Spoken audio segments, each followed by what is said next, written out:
नमस्कार, आप सबका स्वागत है। मैं जगदीप सिंह। प्रिय विद्यार्थियों, आज की इस वीडियो में हम बात करेंगे क्षितिज भाग 2 के काव्यखंड से लिए गए पाठ राम लक्ष्मण परशुराम संवाद की, जिसको तुलसीदास जी ने लिखा है। इस संवाद को, राम लक्ष्मण परशुराम संवाद के इस प्रसंग को तुलसीदास के रामचरित मानस के बालकांड से लिया गया है। इसकी भाषा अवधी है, तो चलिए इसके बारे में जानते हैं। तो रामचरित मानस का ही ये अंश है राम लक्ष्मण परशुराम संवाद। रामचरित मानस के बालकांड में आपने कक्षा 6 में बाल राम कथा पढ़ी होगी। जब अवधपुरी में राम जो अध्याय होता है उसका समापन होता है, तो विश्वामित्र आते हैं और राम और लक्ष्मण को साथ लेकर के चले जाते हैं अपना यज्ञ संपन्न करवाने के लिए। वहाँ पर भी राक्षसों का वध करते हैं। ताड़का भी उनमें से एक थी। तो ताड़का का वध करने के बाद बाकी दूसरे राक्षस भी आए, उनका भी संहार कर दिया, यज्ञ खत्म हो गया। तो उसके बाद विश्वामित्र बोलते, चलो भाई आप आए हैं तो आपको राजा जनक के पास ले चलते हैं। और राजा जनक के यहाँ पे बहुत ही शानदार एक शिव धनुष है, वो बहुत दर्शनीय है, उसको देखना सौभाग्य है, मतलब उसको देखने के लिए चलते हैं। तो राम और लक्ष्मण उनके साथ चल पड़ते हैं। तो रामचरित मानस में जो प्रसंग आया उसके अनुसार सीता का स्वयंवर हो रहा होता है। राम और लक्ष्मण विश्वामित्र के साथ उस स्वयंवर में शामिल हो रहे हैं। तो बहुत राजा महाराजा वहां पर आते हैं और शिव के धनुष को उठाने का प्रयास करते हैं, उसके ऊपर प्रत्यंचा चढ़ाने का प्रयास करते हैं। लेकिन प्रत्यंचा चढ़ाना तो दूर, कोई उस धनुष को उठा भी नहीं पाता। यहां तक कि दशानन रावण भी ये प्रयास करते हैं और वो भी इस धनुष को उठा नहीं पाते हैं। अब राजा जनक के लिए चिंता का विषय था, क्योंकि उनकी बेटी सीता जो है वो अविवाहित रह जाती। तब विश्वामित्र के आशीर्वाद से राम जो है उसको देखने लगते हैं धनुष को, और वो आज्ञा पाकर के उसको उठाने की आज्ञा मांगते हैं। तो उठा लेते हैं राम। और जैसे ही वो बोलते हैं कि भाई मैं इस पे प्रत्यंचा चढ़ा दूं, तो बोलते हैं कि भाई चढ़ा दो। वो प्रत्यंचा जैसे ही चढ़ाते हैं, चढ़ाने के लिए उसने खींचा प्रत्यंचा को, तो बीच से टुकड़े टुकड़े हो गया शिव धनुष। और उसकी आवाज इतनी जोर की थी कि वो बहुत दूर तक वो आवाज गई उसके टूटने की, शिव धनुष के टूटने की। परशुराम जो कि उनके शिव के परम भक्त थे और बहुत ही क्रोधी स्वभाव के ऋषि थे, हमेशा उनके हाथ में एक कुल्हाड़ी, जिसको फरसा बोलते हैं, वो रखते थे, रहता था। तो वो सभा में आ जाते हैं जनक की, बड़े क्रोधित तो हैं और पूछते हैं कि भाई शिव का धनुष किसने तोड़ा। तो यहीं से हमारा राम लक्ष्मण परशुराम संवाद का प्रसंग शुरू होता है। और शुरू होता है श्री राम के वचनों से, और ये प्रसंग समाप्त भी श्री राम के वचनों से ही होता है। लेकिन शुरुआत और अंत के अलावा बीच में जो संवाद है वो सिर्फ परशुराम और लक्ष्मण के आपस के संवाद है। परशुराम अपना क्रोध प्रकट करते हैं, लक्ष्मण अपनी वीरता का प्रदर्शन करते हैं, और साथ में वाक्पटुता का भी। वाक्पटुता किसको बोलते हैं? बोलने की चतुराई।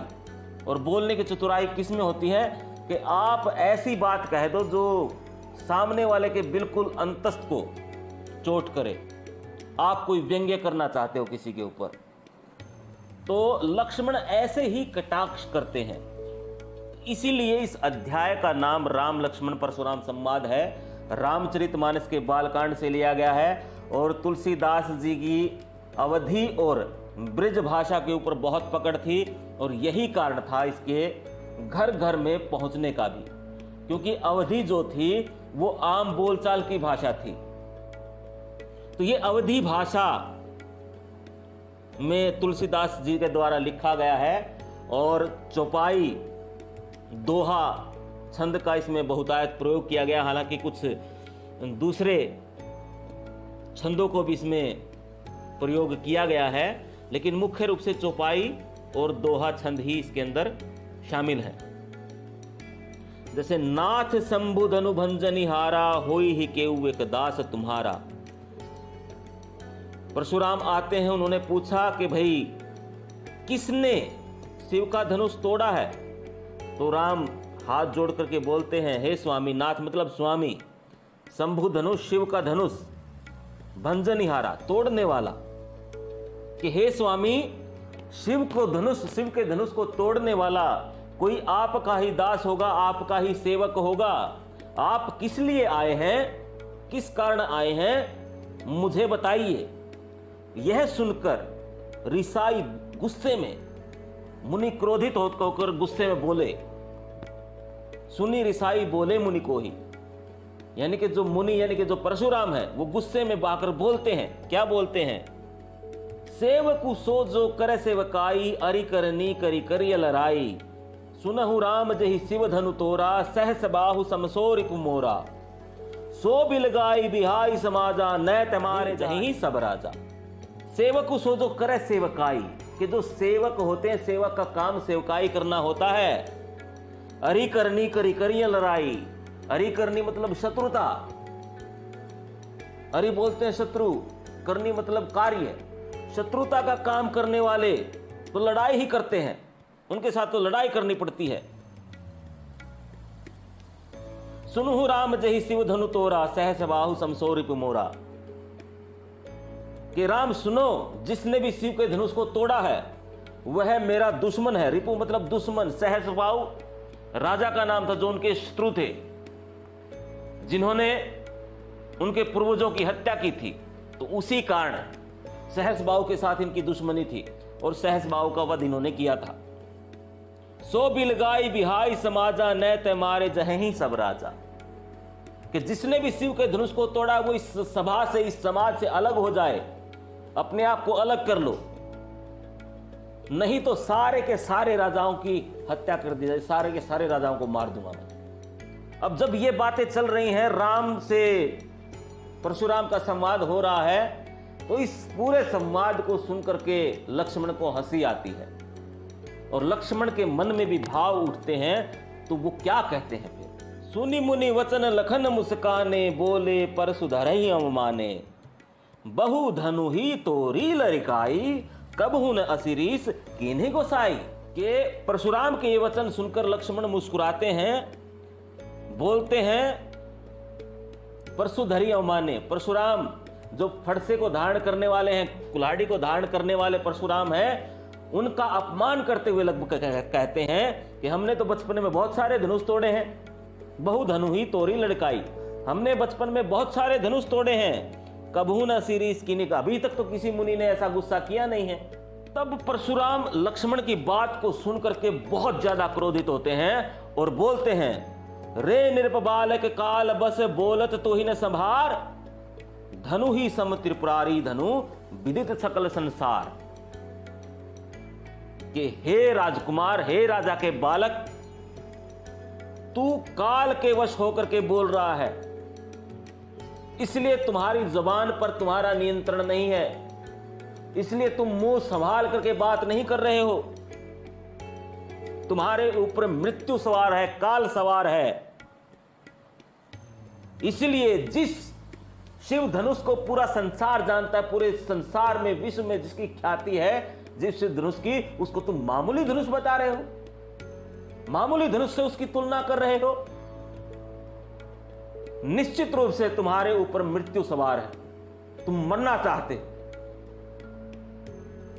परशुराम बहुत क्रोधित हो जाते हैं। उनकी इस बात को सुनकर के जो लखन यानी कि लक्ष्मण क्या कहते हैं?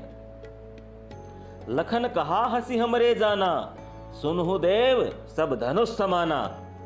का क्षति लाभ जून धनु तोरे, देखा राम नयन के भोरे।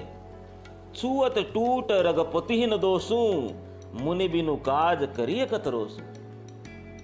अब लक्ष्मण फिर से मजे लेने लग जाते हैं, चुटकियां लेते हैं परशुराम की, उनको और गुस्सा दिलाते हैं। क्या कह करके हंसते हुए कहते हैं कि हे देव, देव ब्राह्मण को देव बोलते थे, कि हे देव, हमारे लिए तो सारे धनुष एक जैसे हैं। सुनो देव सब धनुष समान, हमारे लिए सब धनुष एक समान है। काछति लाभ जून धनु तोरे। जून मतलब पुराना, जीर्ण, क्षति हानि, कि हमें इस पुराने से धनुष को तोड़ने से क्या लाभ और क्या हानि हो सकती है। जब ये बात लक्ष्मण कह रहे हैं, देखा राम नयन के भोरे, तो राम जो है तिरछी नजरों से लक्ष्मण को देखते हैं, निहारते हैं। छुअत टूट रघुपति है न दोसू, मुनि बिनु काज करिय कतरोसू। ये तो छूते ही टूट गया राम के, इसमें राम का क्या दोष है। आप तो बिना कारण के व्यर्थ में ही गुस्सा कर रहे हैं, क्रोधित हो रहे हैं। बोले चित परसु की ओरा, रेसठ सुने ही सुभाव न मोरा। बाल को बोली बधो नहीं तोई, केवल मुनि जड़ जान ही मोही। बाल ब्रह्मचारी अति कोही, विश्व विदित क्षत्रिय कुलद्रोही। भुज बल भूमि भूप बिन कीन्ही, विपुल बार मही देव न दीनी। सहस बाहु भुज छेद निहारा, परशु बिलोकु महिप कुमारा। अब परशुराम को और गुस्सा आ जाता लक्ष्मण की बातें सुनकर के, और परशुराम बोलते हैं अपने, बोले चित परशु की ओर रेसठ सुनो सुबह। क्या बोलते हैं? रे मूर्ख, तुम मेरे स्वभाव को जानता नहीं। अब अपने परशु को देख रहे हैं, गुस्से में हैं, कि बोलते हैं कि तू मेरे स्वभाव को नहीं जानता है। तुम्हें सिर्फ बालक समझ करके, बच्चा समझ करके तुम्हारा वध नहीं कर रहा हूं। मुझे निरा मूर्ख ऋषि मत समझने की कोशिश कर। केवल मुनि जड़ जान ही मोही। जड़ मतलब मूर्ख, सिर्फ केवल। मुझे सिर्फ एक ऋषि मत समझ। तू मेरे स्वभाव को जानता नहीं, मेरे स्वभाव से परिचित नहीं है। क्या है मेरा स्वभाव? बाल ब्रह्मचारी अति कोही, विश्व विदित क्षत्रिय कुलद्रोही। कि मैं बचपन से ब्रह्मचारी हूं और बहुत क्रोधित हूं, बहुत क्रोधी हूं। पूरा संसार मुझे क्षत्रियों के वंश का विद्रोही मानता है, क्षत्रिय वंश का विद्रोही मानता है। भुजबल भूमि भूप बिन कीन्ही। कितनी बार मैंने ये धरती जो है राजाओं के बाहुबल से मुक्त करवाई है। विपुल बार महिदेवन दीनी। महिदेव बोलते हैं देवन, महिदेवन ब्राह्मणों को, कि कितनी बार मैंने ये ब्राह्मणों को दान में दे दी, राजाओं से मुक्त करके। सहस बाहु भुज छेद निहारा, परसु बिलोकु महिप कुमारा। यही फरसा है, यही कुल्हाड़ी है जिससे मैंने सहस बाहु की भुजाओं को छेदा था, जिससे मैंने सहस बाहु के टुकड़े टुकड़े किए थे। देख लो इसको, यही फरसा है वो। तो परशुराम अपने फरसे की ओर देखते हुए कहते हैं कि शायद तुम मेरे स्वभाव को बारे में नहीं जानते। मैं अब तक तुम्हें बालक समझकर तुम्हारा वध नहीं कर रहा हूं। तुम मुझे किसी आम ऋषि की तरह निर्बल समझने की भूल मत करो, मूर्ख मत समझो मुझे। मैं बाल ब्रह्मचारी और संसार मुझे क्षत्रिय कुल के विनाश के रूप में, विनाशक के रूप में जानता है। मैंने अपने भुजबल से इस पृथ्वी को कई बार क्षत्रियों से विहीन कर दिया था, और मुझे भगवान शिव का वरदान प्राप्त है। मैंने सहस बाहु को बुरे तरीके से मारा था।